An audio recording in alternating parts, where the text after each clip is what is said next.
1 యోహాను సువార్త 11వ అధ్యాయము 53 నుండి 57 వచనములు. దుష్టుల హృదయాలు పూర్తిగా పాపంతో నిండి ఉండగా వారు బహిరంగ ఆచారాలకు కొన్నిసార్లు ఇచ్చే ప్రాముఖ్యత గొప్పది. అనేకులు తమ్మును తాము శుద్ధి చేసుకొనుటకై పస్కా రాకమునిపే పల్లెటూళ్ళ నుండి యెరూషలేముకు వచ్చిరి అని అనేక మంది యూదుల గురించి మనకు చెప్పబడింది.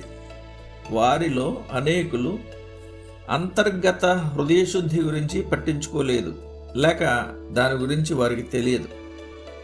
వారు ఉపవాసం, కడుక్కోవడం వంటి ఆచారాలకు చాలా ప్రాముఖ్యతనిచ్చారు కనుక అవి ప్రభువు కాలంలో యూదా మతానికి సారంగా మారాయి. అయినా వారు కొన్ని రోజుల్లో నిర్దోష రక్తాన్ని కార్చడానికి ఇష్టపడ్డారు.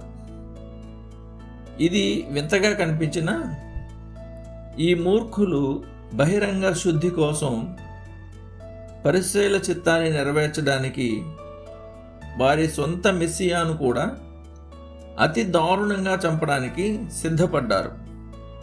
ఒకే వ్యక్తి విషయంలో ఇలాంటి విపరీతమైన సమావేశాలు జరగడం అనేది అసహజం. విశ్వాసానికి సంబంధించిన విషయాలను పూర్తిగా నిర్లక్ష్యం చేస్తూనే చెడు మనసాక్షి గల వ్యక్తులు తరచూ మతం కోసం ఆసక్తితో తమను తాము తృప్తిపరుచుకుంటారని అనుభవం చెబుతుంది. ఆచారాలతో శుద్ధి చేసుకోవడానికి సముద్రాలను, దేశాలను దాటడానికైనా సిద్ధంగా ఉండే వ్యక్తే అవకాశం లభిస్తే క్రీస్తును సిలువ వేయుటలో సహాయం చేయడానికి వెనుకంజ వేయడు. ఈ విషయాలు ఉలికిపడేవిగా ఉన్నప్పటికీ అవి స్పష్టమైన వాస్తవాలు. బహిర్గత ఆచారాల పట్ల ఆసక్తి గల మతం దేవుని దృష్టిలో పూర్తిగా వ్యర్థమనే విషయాన్ని మన మనస్సులో స్థిరపరచుకోవాలి. దేవుడు ఆశించే పరిశుద్ధత శారీరకంగా కడుక్కోవడం, ఉపవాసం, పరిశుద్ధ నీళ్లు, స్వీయ సన్యాసం కాదు గాని హృదయశుద్ధి. హృదయశుద్ధి గల వారు ధన్యులు, వారు దేవుని కుమారులు అనబడుదురు. మత్తయి సువార్త 5:8.